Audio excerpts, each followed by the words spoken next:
How fabulous that my favourite West End leading lady has come to the Diva launch. I bet you say that to them all. I don't. You're my favourite West End leading lady diva. There you go. Now, you just played the ultimate diva. I did. Across the road, didn't you? Tell us all about that and how you felt playing Norma Desmond, the iconic diva. Oh, it was amazing. It was such a fantastic ride. Yeah. I did 4 performances. Yeah. Thursday, Friday, and 2 on the Saturday. To rave reviews, let's face it. Do not be modest, Ria. Well, it's not for me to say, but it was pretty amazing. And I've never received such a long standing ovation at the end of the night. It was quite surreal. I saw YouTube footage of your standing ovations, and I have to say, it was pretty impressive, guys. But you did deserve it because you originated the part, didn't you? I did. 25 years ago, I originated the role at the workshop. For Andrew Lloyd Webber, and I remember saying to him at the time, when I'm old enough to play the role, if the show is ever on again in the West End, I want to do the revival, I want to play this role. And he said, right, okay. And of course I did. And you did it. And so he was in New York at the time, but he sent me a lovely message and he was thrilled. He said, it's just come full circle. Well, it has. The circle of life. The circle of life. Now, talk to me about Diva magazine, because it's been going for how many, 20-something years, and has it played an important role in your life? Absolutely, a big role, because being a gay woman, and I was 17 when I first came out, and there was nothing like this out then. Right. And there were lots of boys' magazines, it seemed, but there was nothing for women. Yes. So when this first came out, it was so exciting, because it was so informative, it was very classy, and so many different, women of all walks of life. Yes. And I was proud to go and buy it. It wasn't. Do you remember the first time you bought it? I do, and I must admit, first time on the tube reading it, I was like, everyone's looking at me. Everyone's looking at me. And there was the old, I think it was called the Silver Moon Bookshop. Oh yeah. And they used to sell it there as well. We used to go in there and buy it. But it's a fantastic magazine, and I love. They're fantastic articles. Yeah. And it's wonderful, and it shows the diversity across the board of gay women. Okay. Now, as a gay woman in an industry that's highly competitive, it is. And talk to me a bit about how you came out in your business, and was that difficult for you or not? Well, do you know what? I never actually came out to sort. I've always been quite a private person in every aspect of my life. But if somebody came up to me and asked me a question, am I gay? Then I would say, well, yes. And do you have I've never had a problem with it. I've never faced, luckily for me, I've never faced any homophobia. I've always just been open and honest about who I am and my partners. But I do, sometimes I think, with me being a gay woman in this industry, musical theatre, with your leading men and everything, and the press that follows it, and has it been an obstacle? I don't know.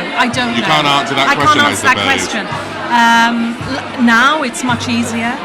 And I like to think I'm a role model, but I'd like to think that I think anybody, to be honest, from our generation, and particularly lesbians, that have never hidden anything about their sexuality in a competitive industry like show business is actually a role model. And I don't think you should underestimate it, because life's kind of hard in showbiz, and it didn't make it any easier 30 years ago, did it? No, and when I first came out, I guess in my line, musical theatre, there weren't any female actresses out. It was the sportswomen, and Martina Navratilova, and all these fabulous women, wonderful women, pioneered our cause.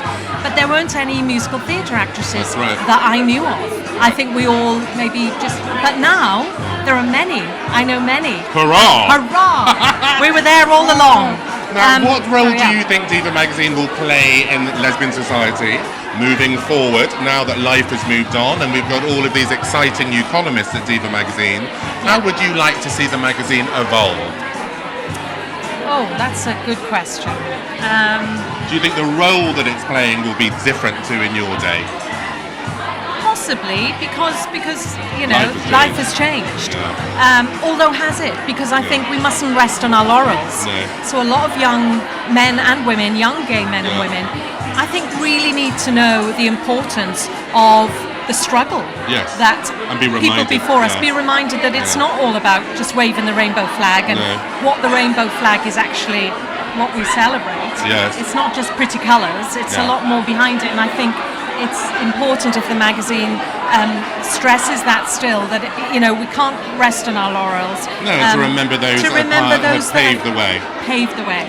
And I think that's important, and I'm including me in that as well. No, I agree with you. Hang on one sec. It is very hot. It's shocking. Now tell me what's in store for you, because I hear that you've just landed a new show. I have. Tell us about that. Okay, well the first night I was on for Norma Desmond, luckily for me, Jean-Luc, who runs the Theatre du Châtelet. Oh, hello. Start that again. So now Ria, tell us about what's happening in your career now, because I gather you've got a new exciting project on the way. I have. Luckily for me, on the first night I was on for Norma Desmond, Jean-Luc, who runs the Theatre Châtelet in Paris, was in to see the show with Stephen Meyer, who choreographed Sunset, and who was directing and choreographing 42nd Street, that's running at the Châtelet over the Christmas New Year season. And I wanted to be seen for the role of Dorothy Brock. Anyway, to cut a very long story short, Jean-Luc saw the show, he loved my performance, and at the end of the show came back to my dressing room and offered me there and then the role in front of everyone. So what's that wonderful line in 42nd Street? It's about, I know. You know the one I mean. You go out there, kid, go out there, what is it, go out there a girl and come back a star. Well, you're our star, and thank you so much for talking to us. My pleasure, thank you. We wish you all the best in your new role. Thank you. I think I'll be going to Paris to see her. Yeah, so thank you. Come and say hello if you do come to Paris. 42nd Street. Thank you. Thank you, darling.